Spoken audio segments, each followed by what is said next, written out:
যখন কোনো বান্দা সূরা ফাতিহার একটা করে আয়াত বলে আলহামদুলিল্লাহি রাব্বিল আলামিন, সঙ্গে সঙ্গে আল্লাহ জবাব দিয়ে বলেন হামিদানি আবদি, বান্দা তুই আমার প্রশংসা করলি।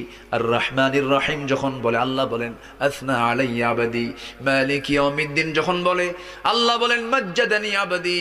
এরপরে যখন বলে ইয়াকা না'বুদু ওয়া ইয়াকা নাস্তাঈন পর্যন্ত যখন বলে আল্লাহ বলেন বান্দারে তুই আমার কাছে কি চাস, প্রাণ খুলে চা রে বান্দা। ইহদিনাস সিরাতাল মুস্তাকিম থেকে শুরু করে নিয়া ওয়ালাদ-দাল্লিন পর্যন্ত যখন বান্দা বলে তখন আল্লাহ বলেন বান্দা নামাজের মধ্যে এমন প্রেমের খেলা খেললি বান্দা, তুই যা চাইলি সব আমি আল্লাহ কবুল করলাম। ওই বান্দা যখন রুকুতে যায় আল্লাহ তখন অস্থির হন। ওই বান্দা যখন সিজদায় যাওয়ার জন্য প্রস্তুতি নাই, সমস্ত ফেরেশতাকে ডাক দিয়ে বলেন ও ফেরেশতারা, এই বান্দাগুলো আমাকে দেখলো না, রাসূলকে দেখলো না, কোরআনকে দেখে হাদিসকে বিশ্বাস করে আমাকে খুশি করার জন্য তার সব